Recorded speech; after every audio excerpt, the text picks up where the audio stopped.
ये है talks news network और आप देख रहे हैं पॉलिटॉक्स, राजनीति का कच्चा चिट्ठा। आम आदमी पार्टी के नेता अपनी पार्टी ब्रांडिंग करने के लिए अपने आप को सबसे बेहतर समझते हैं।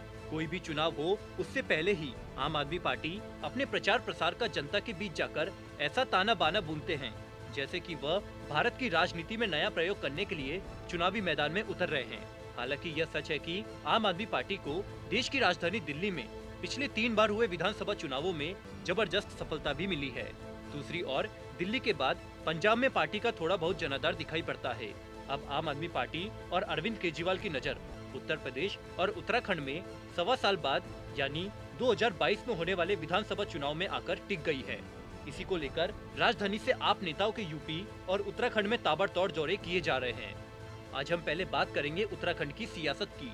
आम आदमी पार्टी के दूसरे नंबर के नेता और दिल्ली के उप मुख्यमंत्री मनीष सिसोदिया उत्तराखंड में अपनी जमीन तलाशने के लिए एक बार फिर 2 दिवसीय दौरे पर उत्तराखंड पहुंचे हैं। सिसोदिया ने हरिद्वार से अपने दौरे की शुरुआत की और शनिवार को देहरादून में ही रुके। यहां आपको जानकारी दे दे कि अभी पिछले हफ्ते ही सिसोदिया उत्तराखंड के कुमाऊं के 2 दिनों की दौरे पर पहुंचे थे। उत्तराखंड में विधानसभा चुनाव से पहले आप नेताओं की सक्रियता बढ़ने से भारतीय जनता पार्टी और कांग्रेस की बेचैनी बढ़ गई है। यहाँ आपको बता दे, दिल्ली के शिक्षा मंत्री मनीष सिसोदिया ने यूपी के बेसिक शिक्षा राज्य मंत्री सतीश त्रिवेदी की चुनौती को स्वीकार कर ली है। सिसोदिया ने कहा कि यूपी और दिल्ली के स्कूलों को लेकर खुली बहस के लिए तैयार हो। मुझे योगी के मंत्रियों की चुनौतियां कबूल है और मैं 22 दिसंबर को लखनऊ आ रहा हूँ। गौरतलब है कि दिल्ली के सीएम अरविंद केजरीवाल के यूपी के सरकारी स्कूलों पर निशाना साधने पर सतीश त्रिवेदी ने उन्हें और डिप्टी सीएम मनीष सिसोदिया को चुनौती दी थी। उत्तराखंड में आम आदमी पार्टी की दस्तक से भले ही भाजपा और कांग्रेस आपको अपना प्रतिद्वंदी मानने से इनकार कर रही हो, लेकिन कहीं न कहीं दोनों पार्टियों में घबराहट जरूर है। उत्तराखंड की मुख्य विपक्षी पार्टी कांग्रेस के प्रदेश अध्यक्ष प्रीतम सिंह ने मनीष सिसोदिया पर कटाक्ष करते हुए कहा कि आपका उत्तराखंड में कोई अस्तित्व नहीं है। दूसरी ओर प्रीतम सिंह के बयान के बाद उत्तराखंड आम आदमी पार्टी के प्रदेश प्रभारी दिनेश मोहनिया ने कहा कि जो गलती और भूल कांग्रेस ने दिल्ली में की थी, वही भूल अब प्रीतम सिंह उत्तराखंड में कर रहे हैं। मोहनिया ने कहा कि जो प्यार और समर्थन आपको उत्तराखंड की जनता दे रही है, उससे आपको काफी ताकत मिली है। प्रीतम सिंह एक डूबे हुए जहाज के कप्तान है, वह कांग्रेस की चिंता करे। मोहनिया ने आगे कहा कि सिसोदिया के उत्तराखंड दौरे से कुमाऊं के कार्यकर्ताओं में काफी जोश देखने को मिला था और वही जोश अब गढ़वाल के तमाम जिलों के कार्यकर्ताओं में भी देखने को मिलेगा।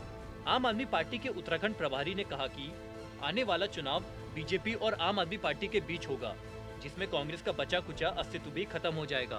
बात को आगे बढ़ाए उससे पहले आपको बता दें कि आज से लगभग 7 वर्ष पहले भारतीय जनता पार्टी जब नरेंद्र मोदी के नेतृत्व में केंद्र की सत्ता पर काबिज होने के लिए देश की जनता के बीच गुजरात मॉडल का खूब जमकर प्रचार प्रसार किया था, ठीक उसी तर्ज पर पिछले कुछ वर्षों से आम आदमी पार्टी के नेता पूरे देश भर में दिल्ली मॉडल बात कर जनता के बीच अपनी ब्रांडिंग करने के लिए जोर शोर से लगे हुए हैं।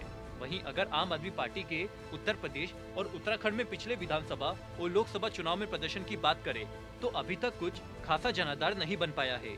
वहीं यह भी सही है कि उत्तर प्रदेश में पिछले 6 महीने से आम आदमी पार्टी के वरिष्ठ नेता और राज्यसभा सांसद संजय सिंह जरूर मुख्यमंत्री योगी सरकार के कई फैसलों का विरोध करने में जरूर कुछ हद तक सफल होते दिख रहे हैं।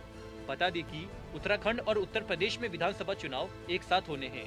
उससे पहले मुख्यमंत्री अरविंद केजरीवाल चाहते हैं कि दोनों राज्यों में जनता के बीच दिल्ली मॉडल का जितना अधिक से अधिक प्रचार कर लिया जाए, उतना ही आम आदमी पार्टी को चुनाव में फायदा मिलेगा।